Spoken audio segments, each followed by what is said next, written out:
guys, welcome back to the letter. It's DJ Gamer Girl signing on. So, last episode we started the game. We are currently Isabella, a real estate agent, trying to get some extra cash by selling a infamously haunted mansion. We had our first encounter with something spooky. Found on the stairs. Met up with our co-worker and an interior designer. There appears to have been a misunderstanding. And... well... we've apparently skipped ahead to officially opening the doors for the open house. A flock of people have already gathered in the mansion's front yard by the time we officially open the doors. I'm not sure whether I should feel baffled or underdressed standing in their presence. Men and women of wealth and status, all dressed in to the nines in fancy suits and lovely dresses of varying colors, compose the medium-sized crowd. Their necks, arms, and fingers are adorned with silver and gold, glinting in the afternoon sun. Some have ridiculously fancy feathered hats on their heads. I really hope there aren't any magpies living nearby like in the stories. Those birds will have a field day in this. They're murmuring among themselves, looking at the estate's facade praisingly, with some arguing about whose mansion has the superior architecture. But most of it stops as Rose calls for their attention.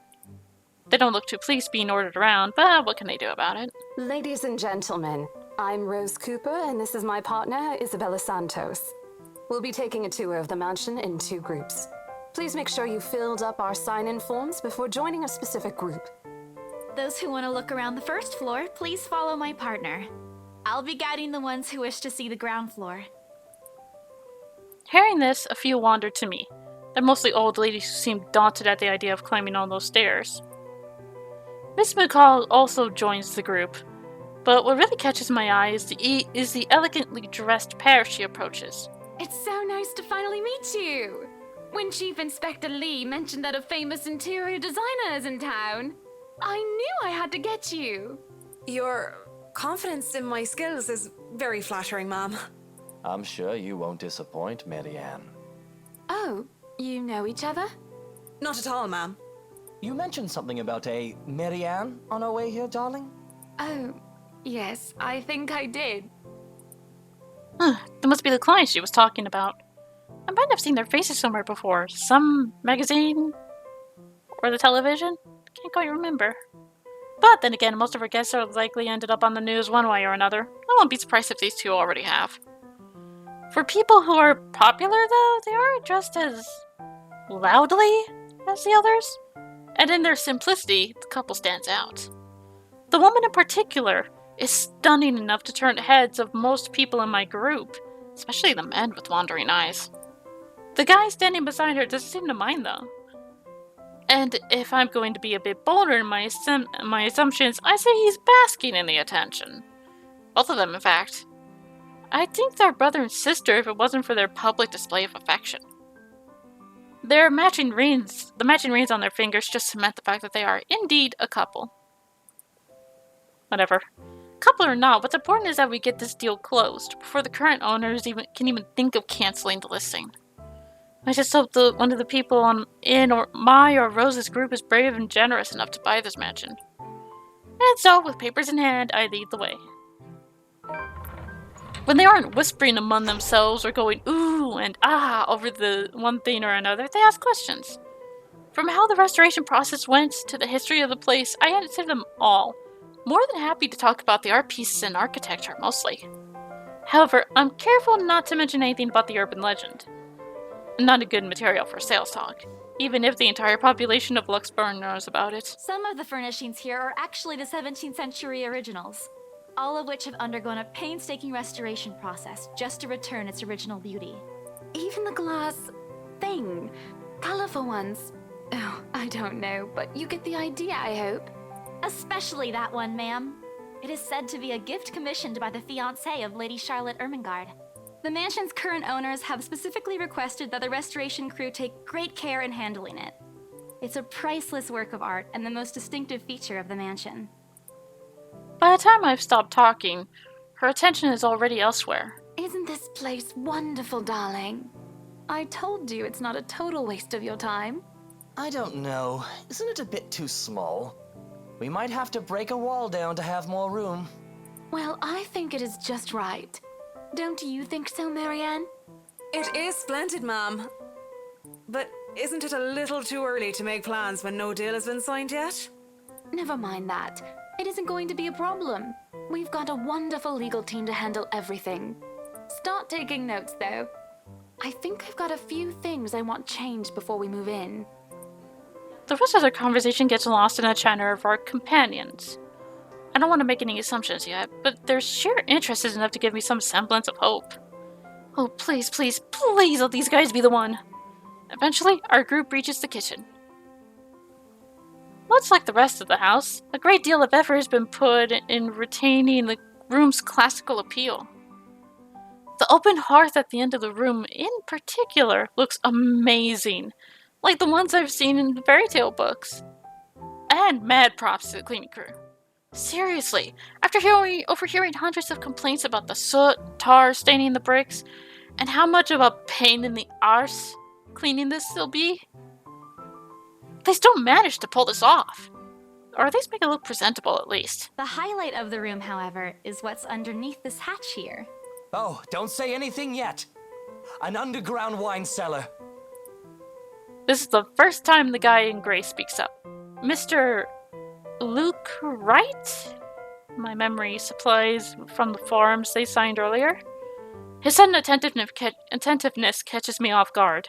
Since the start of the tour, only his wife has shown any form of genuine interest in the place. But this time, something lights up in his eyes at the mention of the Undercroft. What's so interesting about a basement? I really don't understand rich people sometimes. Right now, he just gives me the impression of a child who's seen what he absolutely wants for Christmas. I've always found it cute whenever I see children act that way, my younger siblings especially. On a grown man? It's almost funny. Yes, sir. It could house around 7,000 to 11,000 bottles of wine. Truly. And the room, how was it built? The bricks that were used to build the cellar have been carefully picked for the purpose of maintaining and preserving a constant temperature and humidity in the room. It's a good place to keep your private collection in if you have one, sir. It keeps the corks in good condition. Oh, love. Didn't you say before that you wanted to make your own personal vineyard? Perhaps you could start one here. You know we're going to need space for that, darling. And this isn't big enough? If it's space you're worried about, sir, the Ermengarde mansion sits on a 46-acre lot. There's plenty of room for it. We were told that the original owners had a horse stable built here before, too. There's a contemplative look on Mr. Wright's face, but he doesn't say anything further. His wife, however, seems really pleased that he started to show interest, if only a little. I smiled to myself. I may not completely understand how these people's minds work, but I sure as hell know how to spot a buyer with sincere interest. Score! I can't wait to tell Rose. The rest of the tour goes by without a hitch. After more than a half an hour, we are able to cover almost every room in the ground floor, and are heading to the parlor. Funny, the first time BRC had a service survey the property, I kept complaining to Rose how big it is. Now, I can't even bring myself to care, no matter how much my feet hurt. Maybe this is just my excitement over a possible sale. Oh, for God's sake! 1 second. Sorry about that. Every once in a while, I keep getting spam phone calls. It's annoying. When you reach the parlor, however, an odd feeling washes over me. It starts off as small goosebumps on my skin, and a feeling of being watched intently. Whispers in my ear and shadows dancing, lurking in every corner of my vision. Dark silhouettes are gone when I turn to look. A chill settles down my spine, making me feel sick, and I start to break out in a cold sweat. I can't do this. I need to sit down for a moment. The old ladies in the group have been requesting for a break anyway. If I can just... Excuse me? Everyone? We will be taking a 15-minute rest here before we visit the first floor. In the meantime, please help yourselves to the refreshments and snacks we've prepared. If anyone has any questions, Feel free to approach me. I'd be happy to help you. I let them sit while I retreat to a quiet corner to recover.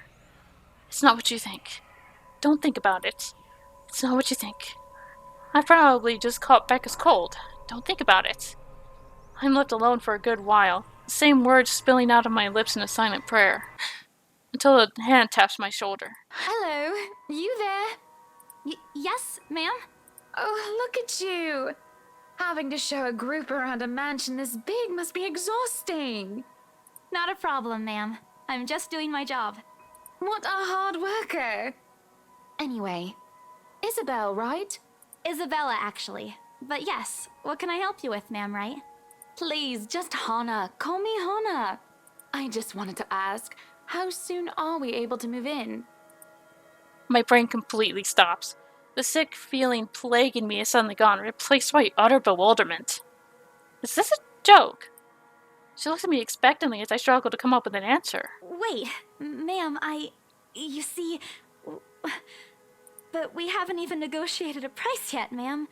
We haven't even finished touring the rest of the mansion. A sale would be great and all, but...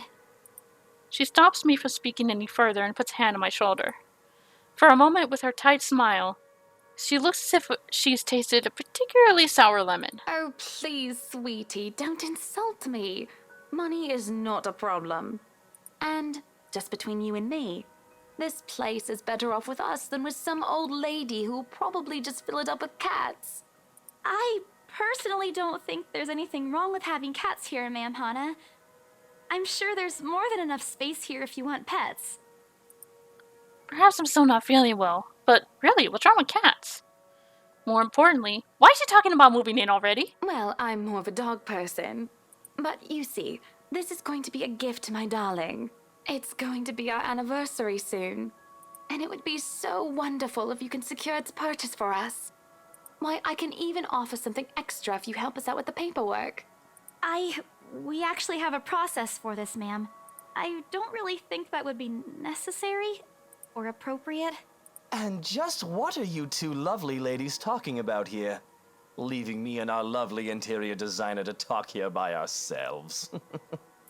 What would the people think, darling? Oh, it's just small talk, love. I was asking if she could help me with the paperwork. I try not to wince when her nails dig into my shoulder. I can't help but send an imploring look at Miss McCall, who only gives me an apologetic smile and a shrug. Yeah, I can give you a fact sheet and a form to fill out. She wasted no time in taking the papers from my hand and shuffles through the bunch. Oh man, Rose is going to be so angry at me for letting her do that. Wonderful. And Marianne, I'd really love to talk to you about those changes. You took some notes earlier, yes? I did, Mom. But I really hope that this time... Excellent. Hopefully you can help us out too, Isabel. Isabella. Right. It's a lovely name, Isabel. It's Isabella. Yes, that's great. We'll be more than happy to put in a good word to your superiors too, and... What's this? A look of confusion and disgust appears on her face. Turning to her husband, he merely shrugs in reply. That's, an interesting work of art. Not to my taste, though. I'm sorry. Darling, Buttercup, art is a complete overstatement for this garbage. It looks like a cheap prop from a D-list horror film. Shush, love. Let the girl do what she pleases with, what do they call this? Oh, forget about it. At the very least, it's not as dreadful as the one art exhibit I was forced to attend last month. You should have seen it, Marianne. Even you would have been appalled. But I'm sure you'll know what to do with our walls once we get started. I highly doubt it is as bad as you say, Ma'am. Nevertheless, you can be assured that my team will only pick whatever suits your tastes. Nothing of this chain letter sort, of course. It has to always work with a palette. I'm quite sure chain letters these days don't come in this form. It's my turn to be puzzled. What do they mean? Rose and I double-checked everything. Are the papers I handed not enough? I want to ask what I did wrong. I don't want to mess us up. But with the way Ma'am Hannah's leading the conversation. I'm afraid that's exactly what will happen if I do interrupt her. That's good to hear. See, darling, isn't she an absolute delight to work with? I can't wait to see how this place will look when she's done with it. Oh, you don't have to tell me that, Buttercup. A smile is back on her face when she turns to me and hands me a strange piece of paper. I would still put it away if I were you, though. Otherwise, people might get the wrong impression. Anyway, as I was saying... I don't hear the rest of what she says after that. I can only stare at the paper, at the letter in my hands. The sides crinkle in my grip as my breathing grows labored. Dread quickly fills my mind. Isabella? Isabella? Are you alright? You're looking pale. I didn't even notice when Rose's group joined us in the parlor. I want nothing more to say than to say that, no, I'm not alright. I want to leave this place, because I remember everything as clear as day. This letter, those blood-soaked limbs in the attic. It's real. The letter. I'm sorry, I didn't know. Careless. I've been so careless. How do I even tell them that without looking like I've gone mad? Should I even tell them?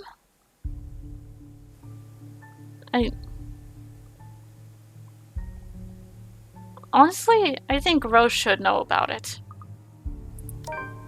I blurted out before I could even think twice about what I'm going to say. Rose, we need to get out of here. This place is cursed.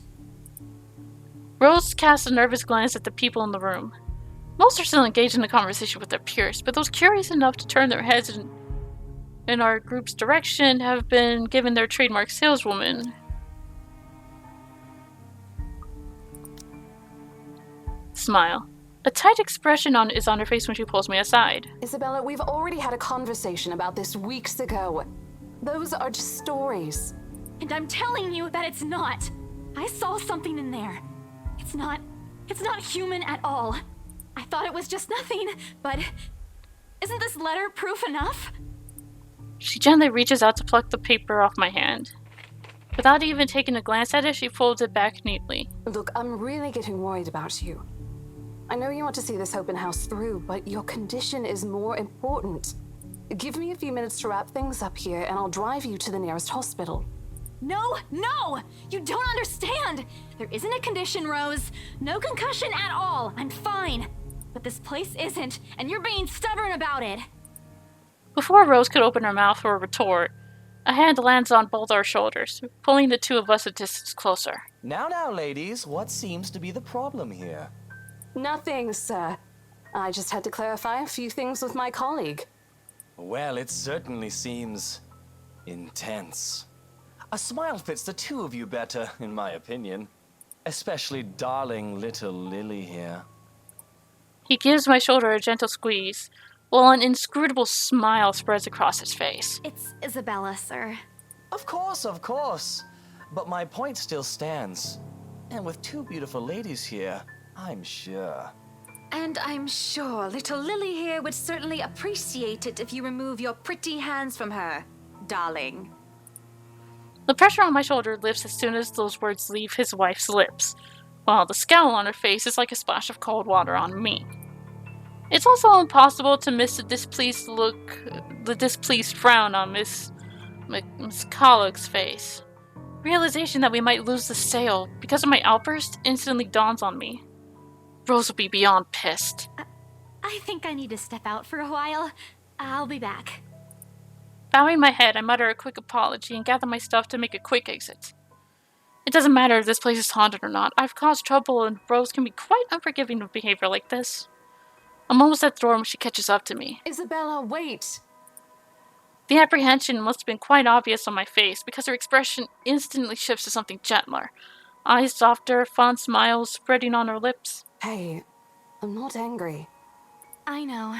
I'm sorry I ruined this for you. Come on, you didn't ruin anything. It's not like we haven't ran into any problems before. If we don't get a deal today, we can always try on a different day. And look. She hesitates, completely trailing off before shifting her gaze down to her hands. A small gesture to stall. Her fingers were fiddling with a piece of folded paper. It's that stupid letter again. My hands stiffen when she gives it back, but I take it nevertheless. More as an automatic response than any desire to have it back. I'll throw it away if I can. But I have this nagging feeling that one way or another, it'll find its way back to me, regardless of what I do about it. Rose, this is... You have to let them know about... I know you want us to get this sale so badly. And we've made a lot of plans on how to go about this. I mean, who wouldn't? This is the first time I've been assigned to a property like this. I've sold plenty of houses before, but nothing like what we have here. It's a beautiful house. I'd love to get one of my own if I ever win the lottery. But I think... Look, here's the thing, Isabella. If we are going to do this, work on something, I don't know, this big, I need you in top shape. And the way you are now... My mind stops. What? Wait. No, I can still work. I just need to get myself together. That's what you said earlier. I let it go because I thought, hey, it's your own body and you should know more than anyone how you feel. But after this, I really think you should take a break. You're kicking me out? No, I'm not. Look, all I'm asking is for you to take a seat somewhere I can see you, and let me handle this for now. You're clearly not yourself, and I honestly could use some time not worrying when you'll fall over or not. The day's not even over, and I'm already feeling the stress. Please, humor me just this once. She clasps her hands together in front of her, eyes pleading for understanding. And I do understand. To some extent. That doesn't mean I'll feel any less awful. Whether I'm myself at the unlucky turn of the situation is taken, or for her, I don't really know. I promise I'll give you a full report of what happens after. I'll even let you take the lead tomorrow. Fine. Okay. I'll step aside for now. You're upset. A little, yeah, obviously. If it's any consolation, I won't tell the boss about today. You know how he is. Please don't. I don't want a repeat of the lecture I got during my first assignment. He called me a noob, and I don't even know what that means. At the memory, we both burst into helpless giggles, earning us strange looks from the guests milling about the door. Talking and laughing like this, it's easy to forget any mishaps that happen. Little things you learn to appreciate, I guess? So, are we good? I'm still not okay with it, but Rose has a point. It's better for me to step out of this one for now. I won't be able to help you anyways if I keep getting distracted like this. Maybe I'll just take a walk outside or something while I wait for you to wrap things up. Please, just stay put. I insist. I'm not an invalid, Rose. You clearly have not seen how you looked earlier. It's not that bad. Color hasn't even returned to your cheeks yet. Just stay here, all right? Don't even think of going anywhere. Let me finish what I'm doing here, and then I'll take you back to Luxembourg myself to have that minor bump checked. At least wait for me to call someone who will fetch you, okay? She's gone before I can voice one word of complaint. With nothing else left to do, I find myself drifting back to the foyer. A few visitors linger in the area, some merely enjoying the afternoon sunlight streaming through the stained glass window. Others can be seen admiring the priceless antiques decorating the room. One of the elderlies, gathered some ways across from me, is occupied in a friendly banter about which one would cost more to buy. Little argument here, occasional laughter and teasing there. I smile to myself. The conversation reminds me of what I've been missing these past few months. Rose is probably right. I do need a break. Maybe this afternoon's hangout will help. Speaking of, I should call Ash. It's a few hours early from what I've told him, but he did ask for a call once I'm done. Besides, I don't have a ride back. He offered, so I might as well take it. Or bribe him into giving me one. Not that he'll ever accept the latter. Personal convictions and all. Honestly, if there's something I find admirable in him, despite his tendency to annoy the hell out of me, it's that. Well, whatever way works. Free ride is still a free ride. There's Rose's offer, too, but despite what she says, I know she'll be busy for the rest of the afternoon, especially without me assisting. Bothering her for a favor as small as this is the last thing I want to do right now. Couple of minutes and a few prayers asking for a decent signal, the call finally connects, and... Shit! Sup, I'm Ash from Deluxe City. Baggers, watch out. Can't beat me. Looking for trouble? What? Better not lie. Shit, how I'm loud is this cool thing dude. even? Pretty fly for an Asian guy. A sharp ringing fills the entire hall, disrupting the pleasant quiet that settled. Soon enough, everyone's heads begin to turn in search of the source, mine included. My eyes dart around the small crowd before zeroing in on a lone figure crouched behind the same group of older people checking out the decors a moment ago. He's facing away from me, fumbling with something in his hands. But I don't need to see his face to know whose back it is. I'd recognize that dumb park anywhere. Without bothering to end the call, I marched towards him. After what happened today, I'm really not in the mood to deal with this. Of all the times to... Hi, Ash. Ashton Frey! What happens next is something I'll surely regret later for having not recorded. He jumps, lets out an undignified yelp, all by his phone slipping out of his grip. It bounces from the floor what the hell was that? Anyway. That yelp sounded more like, I don't want to wake my parents up in the next room. Bounces from one hand to the other in his poor attempt to catch up before ultimately falling flat on the floor with a resounding clack. I feel kind of sorry for the phone. And the floor. But it's not every day that you can catch someone like Ash off guard and get a reaction. Damn his stupid detective senses. I'll take every ounce of victory I can get, no matter how small. Ha! An awkward pause passes between us. A blink. A cough. Makes a face. And then in a too-quick motion, he ducks and retrieves his abused gadget while a grin threatens to break out from my lips. He doesn't meet my eyes when he straightens, but a flush has crept up his neck and cheeks. In another universe where we haven't known each other for 5 years and suffering through his teasing isn't a day-to-day occurrence, chances are I'd find that adorable. Endearing, even. Unfortunately, this isn't that kind of world. The way things are, I'm already content to see him out of his obnoxiously calm and collected disposition. Hello to you too, scaredy cat. I could stand to be greeted like a normal person, you know. What? And miss that look on your face? No way. Oh man, I should have taken a picture. I am so honored you find this funny. Is that how you treat your guests? I think I need to talk to your supervisor. Talk to yourself. You aren't even a guest here. What are you doing here in the first place? For a moment, he looks like a cat that swallowed the canary. Suddenly, checking every nook and cranny in his phone for any damages or scratches seems to be a more interesting activity than explaining himself. Ash, I could be looking to buy a house. a mansion? Yeah, why not? Did you see the view outside? It doesn't look haunted to me at all. He's messing with me. Ashton, I am not in the mood. What are you doing here? He glances glimpse at some point behind me. The parlor? Curious, I follow his gaze, but before I can figure out what has caught his attention, he places his shoulder on my hand and turns me back to face him. I just finished working on something, so I dropped by. I still don't see how his work has anything to do with why he's here.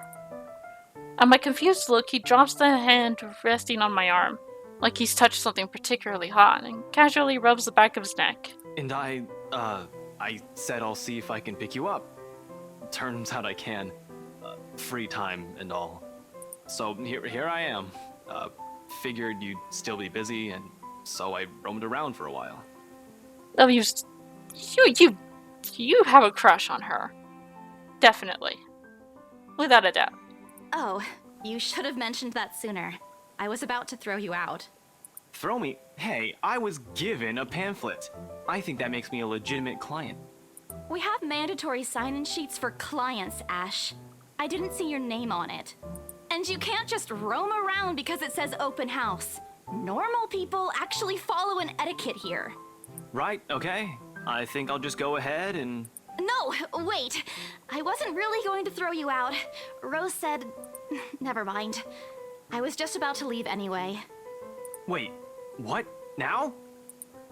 Something must have shown in my face, because he pauses and gives me a long, hard stare. Sometimes I forget how easy reading people is for Ash, given how often he looks as if everything around him is a chore. I avoid his eyes, hoping he'll drop the subject and won't ask any more questions. The last thing I want is to tell him what happened, especially the part about the letter. In fact, he's the last person on Earth I'll ever think about telling it to, if I can help it. He's a dependable guy. God knows how many times he's helped me, even without me asking for it. With stuff like ghosts and the supernatural? He'll never believe those things, even if he hears it from a friend. Except maybe if it's Becca.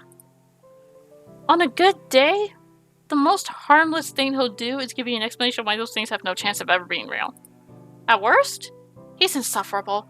He'll poke fun at you every single chance he'll get. Asshole! What did I ever do to him? He never does that to Becca or Zach. I can only imagine how things will go down the moment I spill a word of what I saw. Nope, over my dead body. Before it catches his attention, I shove the letter deep into my bag. What's wrong? Nothing. Let's just go.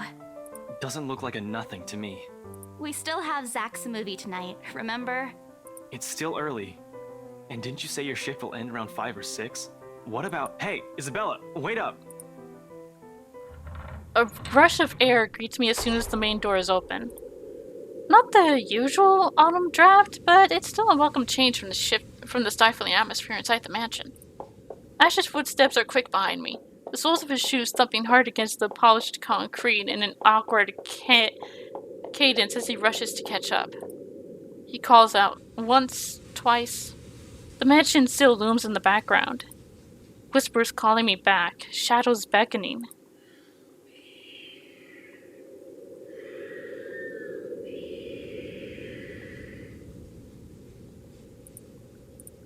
I don't look back. We spend the ride to Luxborn City in a relatively quiet manner, with only the radio's disjointed hum in the background to fill the silence.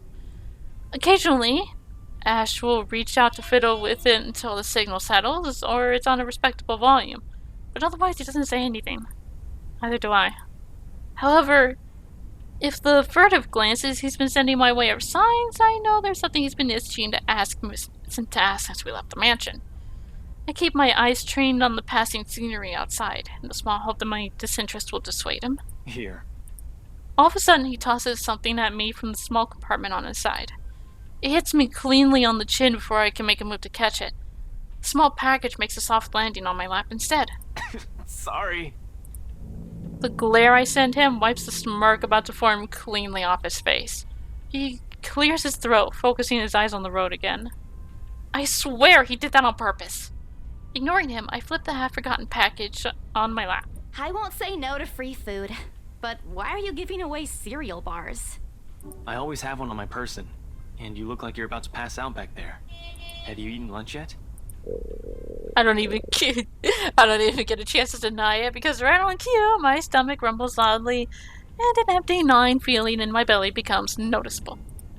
No surprise there. I did skip breakfast and lunch so I could catch Becca while she was on break. I was hoping to get a small meal after, and I guess with everything going on, I just forgot until Ash mentioned it. It's not like the whole feeling's new to me, though. If anything, it's just one of the things I've gotten used to ignoring over the years growing up. Thanks, then I tear open the package and start nibbling on the edge of the bar. Apart from the acknowledged nod, Ash doesn't say anything after that small exchange.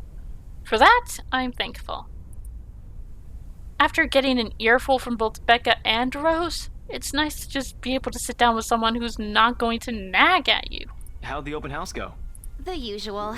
We got a bigger crowd than normal because of the property's fame, but really, no different from the typical open house. On second thought, it actually looks like a fancy party more than an open house. I've never felt so underdressed in my life. Weren't you there? I wasn't really listening. I should have asked someone to kick you out. No, you won't. And what makes you so sure? One, ever since you got assigned to this property, you've been freaking out about it. Rebecca's words, not mine. She's been complaining to me about how you talked your ears off, by the way. Two, despite your initial qualms about the place, you still took the job. Which brings us to three.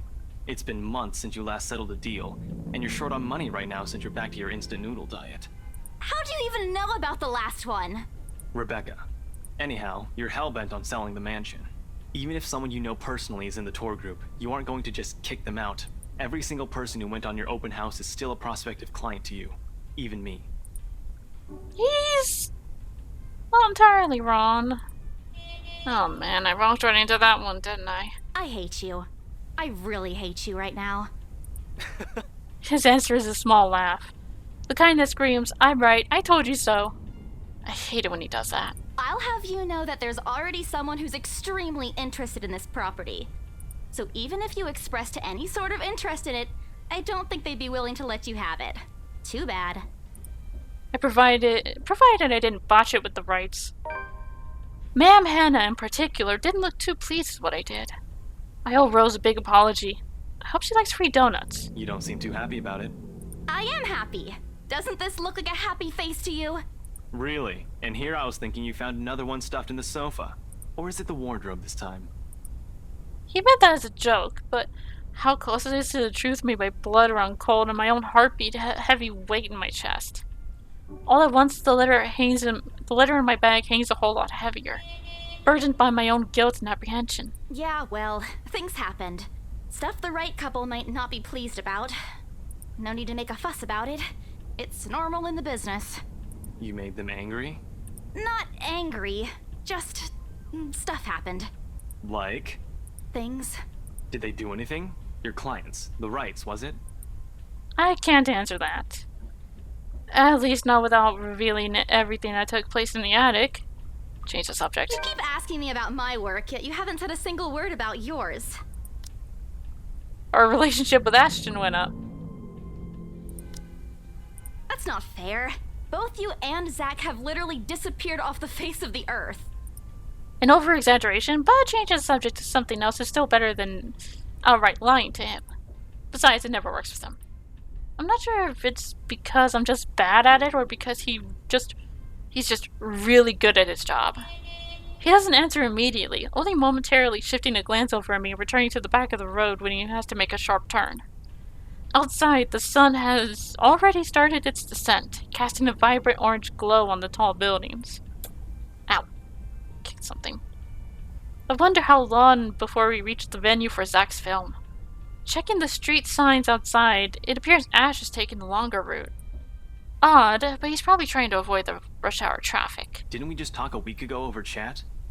That's different. Linking your awful memes in the group chat box every morning isn't exactly a conversation. Excuse me, I don't hear you calling them awful while you're laughing at all of them. Shut up! And you aren't answering my question. That earns him a soft punch to his arm. I did laugh at them, but I'm not going to give him the satisfaction of knowing that I find most of them funny. It'd only make his head bigger. Stupid Ash. Alright. Lay off on the abuse. Remember that case I mentioned before? We've been trying to pin the bastard down, but it required more work than we anticipated. The guy's slippery like that. We got some good lead months ago. Oh, wait, he's actually a detective. He recounts what he's been doing in the time we haven't seen each other. His usual work, the occasional small investigation, and the big case he's been stuck working on. Stuff he couldn't mention in the brief time we catch each other online. Although most of it are the trimmed down version. Only things he can tell. He's always been careful about that. Even in the way he spins his answers to my questions, just enough to satisfy my curiosity, but not enough to paint the whole picture. At one point, his voice takes on a strained tone when he mentions something about the big case, but I don't dwell on it much. That's normal, right? I mean, who wouldn't be frustrated if you couldn't bring someone to justice, because they just kept slipping out of your fingers? If I were in his shoes, I'd definitely lose my mind. His stories never cease to be entertaining, regardless. If things weren't the way they were back home, maybe I would have considered taking on the same job as him. Well, no, not really. Mama would never allow that. But the idea's still there, along with countless others I've let go. Time passes quickly between us in this manner. Before I know it, we're already at the movie house.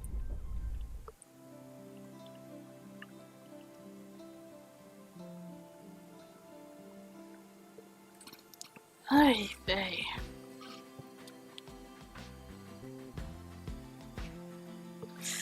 I'm gonna end the episode here. We'll continue this in the next one. Till then, this is the Gamer Girl, signing off. Bye-bye.